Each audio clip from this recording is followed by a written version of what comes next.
Ministère Bethesda. Ministère Bethesda. Ministère Bethesda. Bien-aimé, Dieu existe d'éternité en éternité. Dieu a toujours été bien-aimé. Et c'est un concept très difficile pour l'être humain parce que nous sommes conditionnés par le temps. Et on ne peut pas entrevoir un espace sans que cet espace soit associé à un temps.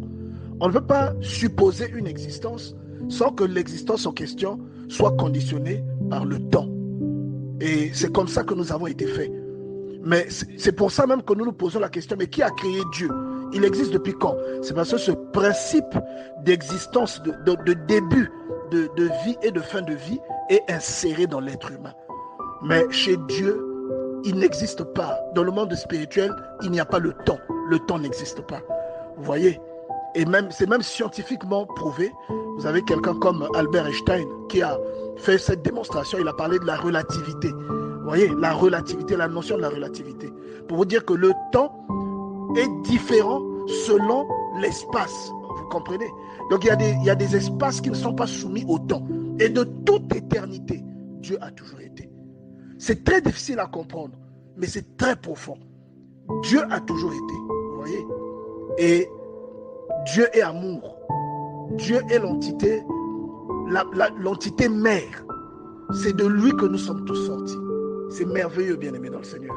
Et nous devons comprendre. Normalement, en tant que chrétien, c'est des choses que nous devons méditer. Et il te dit que quel que soit ce que tu fais, tu te retrouveras un jour en face de Dieu. Quel que soit ce que tu fais dans ce monde, où tu n'es que de transit pour un court instant. Devant Dieu, c'est un court instant. C'est un battement de cils. Il dit que tu te retrouveras devant lui, parce que rien n'est caché devant sa face. Dieu aime beaucoup sa création. Dieu aime les êtres humains. Et le vif souhait de Dieu, c'est que nous soyons parfaits comme lui il est parfait, même si humainement cela n'est pas possible. Mais Dieu veut que nous aspirions à ce qui est pur, à ce qui est parfait et à ce qui est beau, à ce qui est admirable. Et vous voyez que même le salut auquel nous aspirons est soumis à des conditions.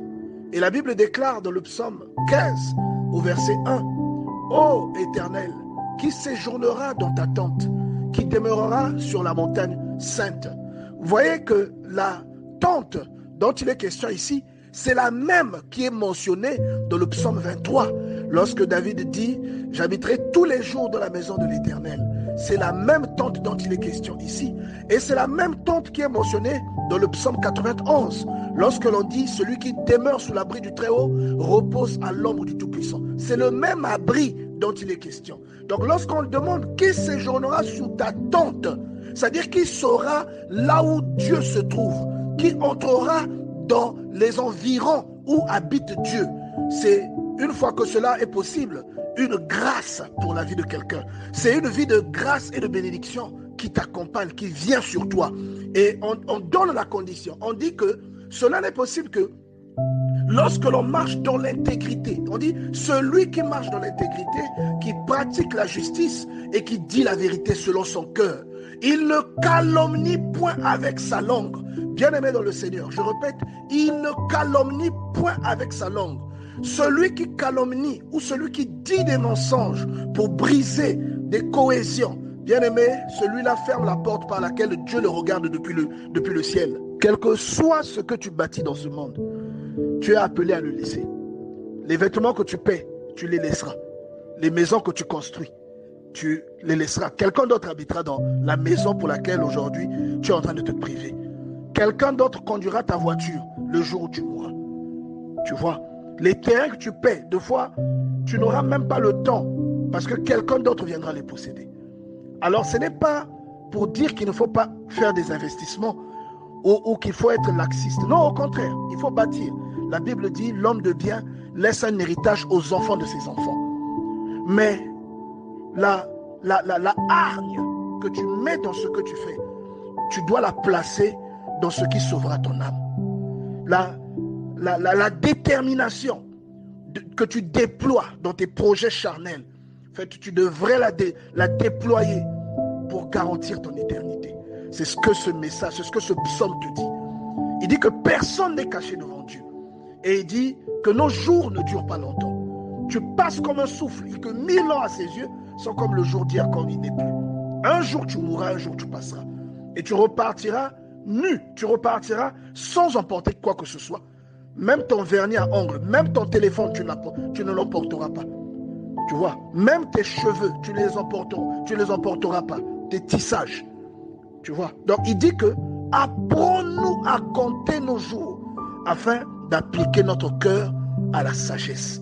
Compter les jours, c'est analyser le chemin que tu es en train de parcourir pour savoir quelle est la nature de ton investissement et si tu garantis ou non l'éternité vers laquelle tu es en train de partir comme étant une éternité positive.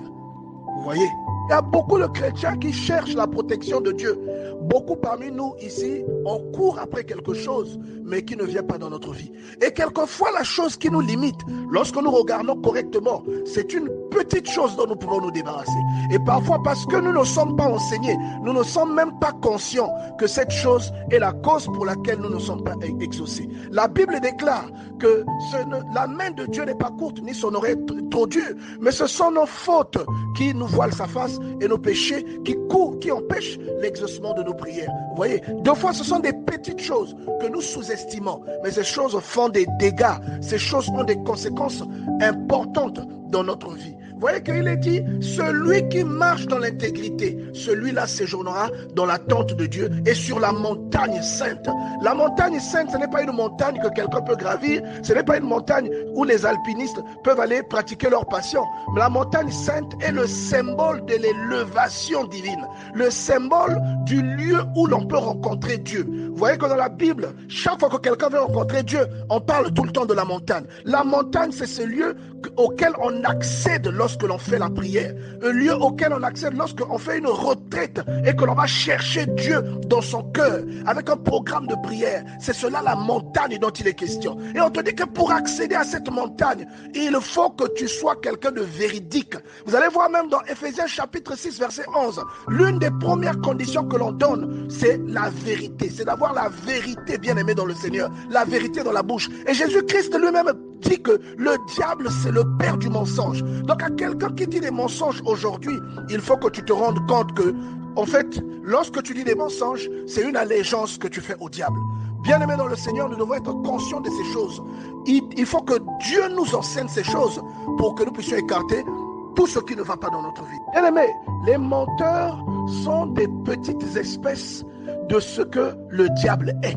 Je répète, les menteurs sont à une échelle réduite ce que le diable est. Le diable détruit et contredit Dieu. Il détruit tout ce que Dieu fait et il vient, comme on dit en anglais, hijacker. C'est-à-dire il vient ternir tout ce que Dieu fait. Vous voyez? Et il y a des personnes qui mènent leur vie en fonction de ce que Dieu a déposé dans leur vie. Et toi, lorsque tu viens calomnier, lorsque tu viens mentir et que tu amènes la destruction, en fait tu combats le plan de Dieu dans la vie de ces gens. Si c'était des personnes que Dieu avait appelées à vivre dans l'unité, la cohésion, que Dieu avait appelées à mener une œuvre ensemble, à réaliser quelque chose ensemble, par exemple un couple marié, ou par exemple des frères qui partagent la même foi, ou par exemple des gens qui ont un esprit d'inventivité et qui vont faire avancer la science ou la technologie, ou qui vont faire avancer la médecine, parce que quelqu'un viendra introduire un mensonge au milieu.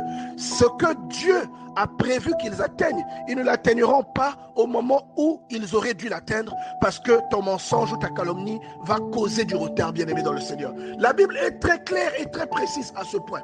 Proverbe chapitre 17 verset 20 déclare: un cœur faux ne trouve pas le bonheur, et celui dont la langue est perverse tombe dans le malheur. Bien-aimés dans le Seigneur, nous devons méditer cette parole et regarder à l'intérieur de nous. De quel côté est-ce que nous nous situons? Dieu est un Dieu bon, mais nous devons savoir que celui qui calomnie avec sa langue n'ira jamais sur la montagne de Dieu. La Bible dit que celui-là qui ira, c'est celui qui ne calomnie point avec sa langue, celui qui ne fait point de mal à son semblable et il ne jette pas l'opprobre sur son prochain. Bien-aimé, c'est une grande parole. Que Dieu nous aide à la comprendre. Bien-aimé, les menteurs sont des petites espèces de ce que le diable est. Je répète, les menteurs sont à une échelle réduite ce que le diable est. Le diable détruit et contredit Dieu. Il détruit tout ce que Dieu fait et il vient, comme on dit en anglais, hijacker. C'est-à-dire il vient ternir tout ce que Dieu fait. Vous voyez? Et il y a des personnes qui mènent leur vie en fonction de ce que Dieu a déposé dans leur vie. Et toi, lorsque tu viens calomnier, lorsque tu viens mentir et que tu amènes la destruction, en fait, tu combats le plan de Dieu dans la vie de ces gens. C'était des personnes que Dieu avait appelées à vivre dans l'unité, la cohésion, que Dieu avait appelées à mener une œuvre ensemble, à réaliser quelque chose ensemble. Par exemple, un couple marié, ou par exemple des frères qui partagent la même foi, ou par exemple des gens qui ont un esprit d'inventivité et qui vont faire avancer la science ou la technologie, ou qui vont faire avancer la médecine, parce que quelqu'un viendra introduire un mensonge au milieu. Ce que Dieu a prévu qu'ils atteignent, ils ne l'atteigneront pas au moment où ils auraient dû l'atteindre, parce que ton mensonge ou ta calomnie va causer du retard, bien-aimé dans le Seigneur. La Bible est très claire et très précise à ce point. Proverbe chapitre 17 verset 20 déclare: un cœur faux ne trouve pas le bonheur, et celui dont la langue est perverse tombe dans le malheur. Bien-aimés dans le Seigneur, nous devons méditer cette parole et regarder à l'intérieur de nous. De quel côté est-ce que nous nous situons? Dieu est un Dieu bon, mais nous devons savoir que celui qui calomnie avec sa langue n'ira jamais sur la montagne de Dieu. La Bible dit que celui-là qui ira, c'est celui qui ne calomnie point avec sa langue, celui qui ne fait point de mal à son semblable et il ne jette pas l'opprobre sur son prochain. Bien-aimé, c'est une grande parole. Que Dieu nous aide à la comprendre. Bien-aimé, quel que soit le nombre de fois que vous allez à l'église, quelle que soit votre fonction, votre rang, si vous êtes un menteur et si vous pratiquez le mensonge, du point de vue de Dieu, vous êtes le fils du diable. Ce n'est pas parce que vous décidez que Dieu est votre Père que vous l'êtes réellement. C'est à vos actes que Dieu voit si vous êtes son fils ou non. Et ici, dans cette parole de Jean, chapitre 8, verset 44, on nous fait la description du père de tous les menteurs de la terre. On nous dit, vous avez pour père le diable et vous voulez accomplir les désirs de votre père. Il a été meurtrier dès le commencement. Il ne se tient pas dans la vérité. Il y a des chrétiens qui n'aiment pas dans la vérité. S'il ne ment pas dans la journée, en fait, des boutons commencent à lui pousser sur le visage. Il y a des chrétiens qui sont ennemis de la vérité. On dit, parce qu'il n'y a pas de vérité en lui. Lorsqu'il profère le mensonge, il parle de son propre fond, car il est menteur et père du mensonge. Voilà la description du papa de tous les menteurs du monde. Bien-aimé, mon conseil est que vous vous repentiez, que celui qui raconte des mensonges fasse une repentance. Bien-aimé dans le Seigneur, déchirez aujourd'hui l'acte de naissance qui fait du diable votre père. Cessez avec le mensonge. Repentez-vous, bien-aimés dans le Seigneur. Repentez-vous, renoncez au mensonge. C'est un fruit du diable. Portez des vertus ou encore les fruits du Saint-Esprit. Repentez-vous, détournez-vous du mensonge. Priez pour ça. Si vous n'y arrivez pas, demandez à ce que l'on prie pour vous. Si quelqu'un prie pour vous, il se peut que le combat s'amplifie et que vous réussissez à vaincre cette habitude. Que Dieu touche quelqu'un, bien-aimé dans le Seigneur. Que Dieu aide quelqu'un à changer, à devenir une meilleure personne. Il y a des choses que tu demandes à Dieu, tu ne les obtiens pas. Mais parfois, tu ne les obtiens pas parce que tu pratiques le mensonge. Répentons-nous, bien-aimés dans le Seigneur. Seigneur, Dieu achève toujours ce qu'il commence. Dieu va toujours jusqu'au bout de ce qu'il enclenche. Et si vous remarquez que dans votre vie, Dieu a commencé quelque chose et que cette chose-là prend du temps, que cette chose-là traîne, vous devez essayer d'analyser votre façon de vous conduire. Vous devez essayer d'analyser le parcours que vous faites.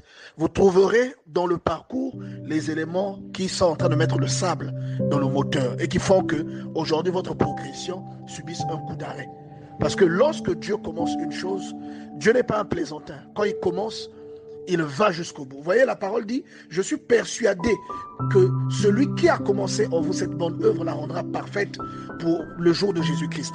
Le but de Dieu, c'est que tu sois prêt ce jour-là. Et quand il enclenche cette œuvre dans ta vie, bien-aimé, quand il commence à te travailler, quand il commence à t'emmener quelque part, en fait, c'est comme les enfants d'Israël. Il a commencé avec des œuvres dans le pays d'Égypte.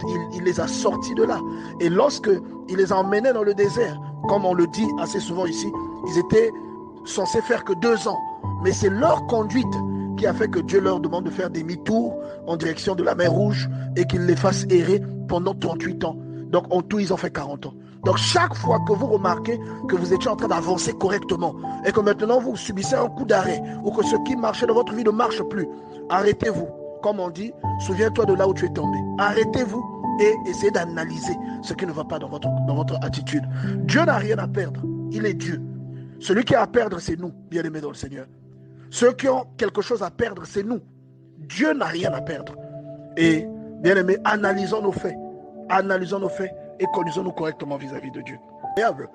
Proverbe chapitre 28, verset 22. Un homme envieux a hâte de s'enrichir et il ne sait pas que la disette viendra sur lui. Un homme envieux, déjà un homme envieux par définition, c'est quelqu'un qui n'a pas compris que le corps qu'il a aujourd'hui n'est qu'un véhicule et que tous les efforts qu'il peut faire pour avoir des possessions ne serviront à rien parce que le lendemain de l'accomplissement d'une grande action qui lui aura octroyé des possessions, Dieu peut lui retirer la vie et il peut mourir. Donc les possessions qu'il laissera, ses vêtements seront portés par d'autres personnes, ses voitures seront conduites par d'autres personnes. Et il se bat, il est envieux, il est haineux, il peut se compromettre parce qu'il a besoin de posséder des choses. Vous voyez, un homme envieux, c'est quelqu'un qui est animé par un esprit qui n'est pas de Dieu. Parce que l'esprit de possession est un esprit satanique. L'esprit de quelqu'un qui veut toujours avoir des choses est un esprit d'égoïsme. Vous voyez? Et on peut dire aujourd'hui que c'est peut-être un esprit de compétitivité, mais ça dépend de ce à quoi vous aspirez. Dieu est en train de te dire la même passion que tu mets à gagner des contrats, gagner des marchés pour nourrir ta famille, te mettre à l'abri du besoin.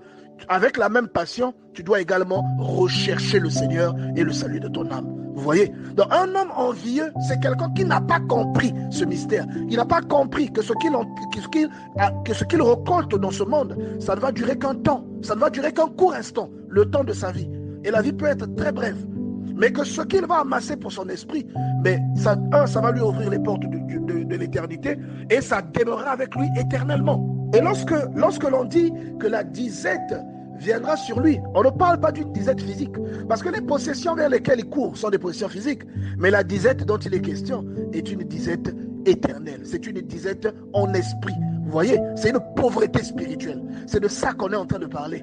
On ne dit pas que si tu es quelqu'un de battant et que tu cours tout le temps derrière des choses pour avoir plus, pour posséder ou pour évoluer, pour devenir quelqu'un de grand. C'est pas mauvais en soi. Mais si tu appliques la même passion à rechercher le salut de ton âme, c'est encore mieux. Vous voyez, parce que consacrer une telle énergie, rien qu'à cela, ça va emmener la disette sur toi. Ça va te rendre riche. Financièrement, tu seras à l'abri. Mais spirituellement, tu seras pauvre. Tu seras dans la disette. C'est ce que cette parole est en train de te dire. Dieu a toujours été. Dieu a toujours existé. Dieu a toujours été, il est et il sera toujours. On te montre qu'il n'y a aucun rapport entre l'éphémérité de la vie que tu viens passer sur terre et l'éternité que Dieu te donne en fait, vers laquelle tu es en train de partir. Et que cette éternité, la condition de cette éternité dépend de ce que tu fais dans ce monde. Et que malgré le fait que tu saches que tu ne vis pas longtemps, que tu ne vis que 75 ans, 60 ans, 70 ans, parfois 50 ans, que malgré tout, tu ne fais pas attention à ce que tu fais et que tu passes ce laps de temps de transit sur cette terre à saboter l'éternité qui te reste à vivre. Vous voyez? Ministère Bethesda. Ministère Bethesda. Ministère Bethesda.